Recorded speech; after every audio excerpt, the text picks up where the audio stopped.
Greetings from Tehran.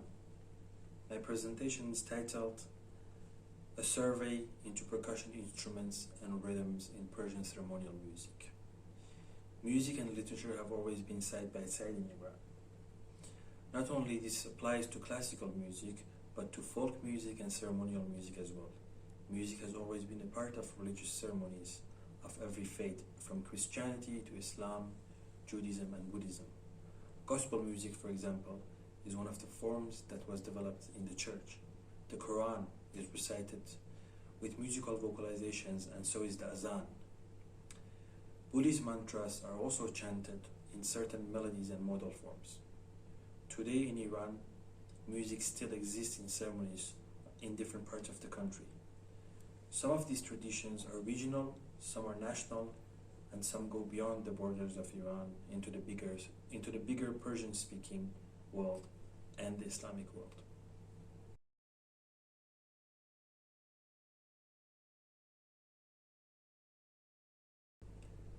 The most widely spread percussion besides the daf in Iran is the dohol. It exists in different shapes across Iran as well as Central Asia and India.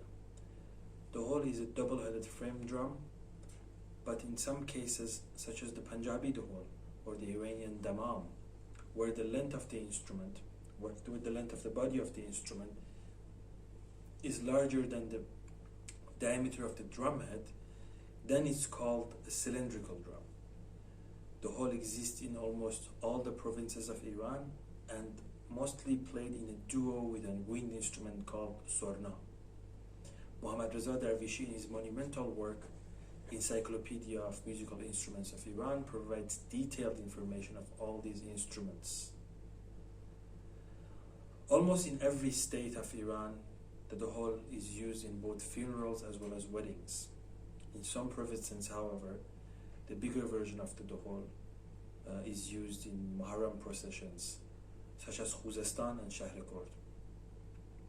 Damam, however, is a long cylindrical dohol and can mostly be seen in southern Iran. It has a strong presence in different social ceremonies as well as southern Iranian music known as Musiqi Bandari or the port music, which is also called the Afro-Iranian music by some people because one can see a strong African influence in the rhythms and the dances in southern Iran.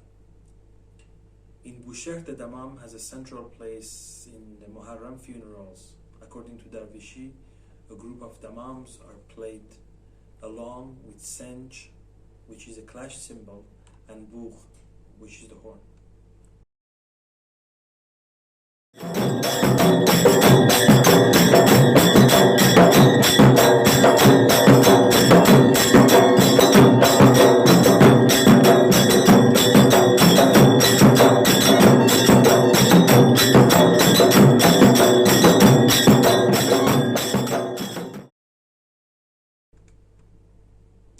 Khanqah is the most important place where percussion music has a strong foothold. It is the place where Sufi order's main saint, known as Pir or Khalifa, the Caliph, resides, and all the ceremonies related to that order takes place in the Khanqah. The Kurdish frame drum, the daf, has a prominent place in most Khanqahi music of different Sufi orders across Iran. Daf is a single-headed frame drum that exists in many different shapes and sizes across Iran and beyond. The instrument plays an important role in Kurdish classical music, popular music, as well as ceremonial music. It has also created a niche for itself in the classical music of Iran known as Musiqi Asil, also called Musiqi Sunnati by some people, which actually means traditional music. Qadiriye, Ne'matullahi, Naqshbandi, and Nur Ali Shahi are the most known Sufi orders with followers beyond the borders of Iran. All these orders have khanqahas across Iran and even some outside Iran. They all have sama, the whirling dance, and zikr ceremonies, which the daf is an integral part of. According to Dervishi, Sufis and Dervishes enter the Khanqah in a line, do a group prayer, and then go and meet the Pir and pay homage to him. The ceremony then starts with singing and playing the daf using poetries, which in the case of Kurdistan's Khanqahas are mostly in Kurdish, in praise of Allah, Prophet Muhammad and his family. It then continues with chants such as La ilaha illallah, Yahu, Ya Qayyum, and so on. Thereafter, the main Sama ceremony starts. Dervishes stand up in a circle, open their hair, and start reciting chants such as Hey Allah, while some are playing the daf, accompanied by tas.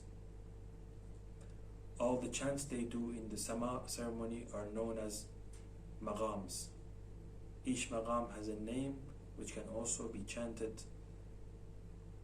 such as Hey Allah Allah, Daim, Halgerten.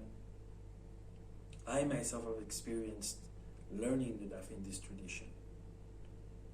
Each of these rhythmic cycles have a main phrase by which they are recognized, and within which vocal compositions and rhythmic improvisations are demonstrated. Usually the Sama ceremony ends with a chant known as Da'im.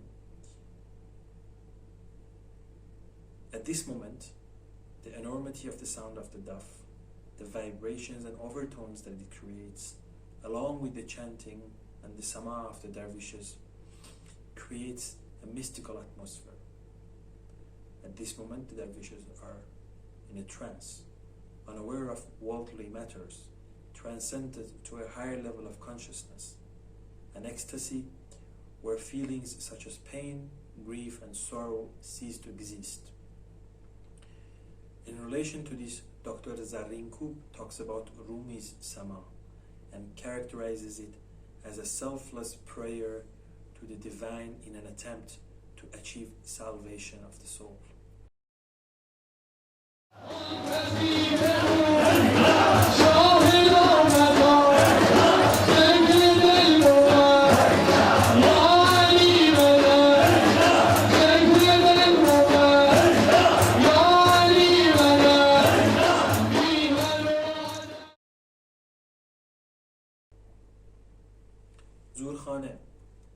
Zulkhane is an institution most accessible to common man, which has also had the most profound influence on different communities of the society.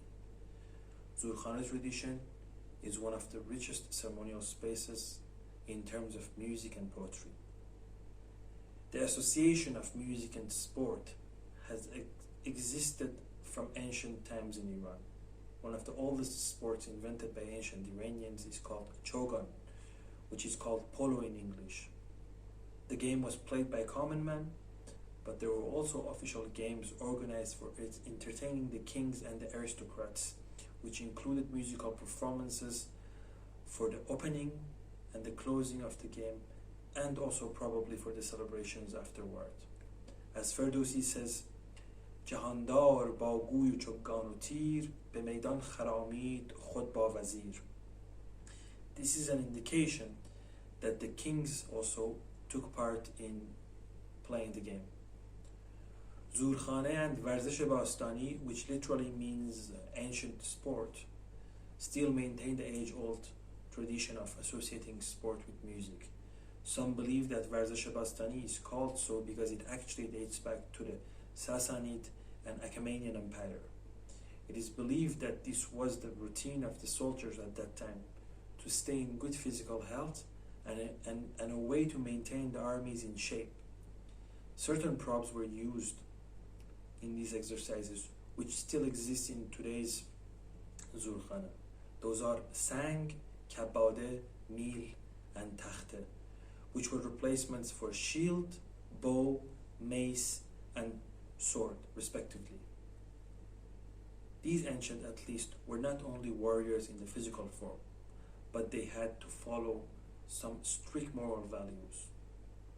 The Pahlavans, or the champions of the Zulkhane, maintained this value system even after the Arabs' invasion.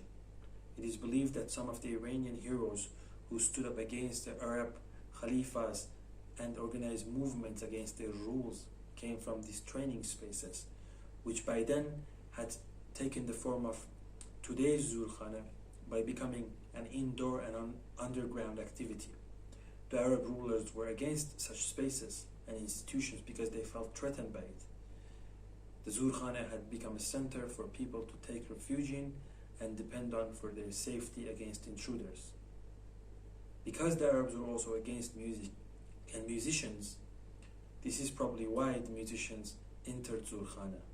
They had found a safe place where they could play their instrument and keep their tradition alive. The main instrument played in the Zulkhana is called Zarb Zulkhana, which is essentially a large clay tombak, a goblet drum. And the other instrument is Zang Zulkhana, the bell. Zulkhana is the place where poetry and music are so prominently used for different purposes such as praising, teaching, punishing, and advising the athletes. For each of these scenarios, certain poetries and sound dynamics and rhythms are used. The Safavid era is considered to be the era where Zulkhana was at its highest. The term Murshid, which in today's Zulkhana is the person who monitors the exercise, plays the zarb, sings the poetry, did not exist at that time. At that time there were 3 people responsible for these activities. They were called the tambour player, the zarb player, and the coach, respectively called as tambour zan, zarb gir, and kohne savar. The Murshid had to follow certain etiquettes for everyone who entered and exited the Zulkhana based on their ranking within the Zulkhana discipline. While the practice was taking place, the duty of Murshid is to advise the youngers and praise the elders. The instrument and the poetries are also used in other scenarios, such as when a retired athlete or a guest is visiting the Zulkhana, the Murshid will welcome them with a poetry. For example, آمدی خوش آمدی ای خوش قلم ای خوش لقا خیر مقدم ای سرا پایتم نور و صفا. When the athletes are doing different exercises, the Murshid will use the zarb and sing counts along with playing the zarb, so that in a way he's counting the number of movements they're doing. پنج 4 3 2 1 20 تا 19 و 18 و 17 و 16 15 و 14 و 13 و 12. In another scenario, when the Zulkhana, when the zarb and the poetry is used, is when an athlete does not respect the space of the Zulkhana and the senior people of the Zulkhana. This is when the Murshid will use the zarb and the poetry to advise that athlete. This happens by playing the zarb in a much quieter volume than a normal circumstance, and using poetries such as جان بر تن مرد بی ادب زندان است، هر کس که ادب ندارد او حیوان است، از بی ادبی کسی به جایی نرسید، حقا که ادب وظیفه مردان است. Zulkhana has been a male-dominated space for a very long time, but however there are some movements and some efforts in creating this space for women also, and I hope that in the future years we see more of these spaces for women, because I believe that it's very crucial for preserving this beautiful tradition for the future generations to come. At the end, I would like to play a small video clip for you and end my presentation. Thank you.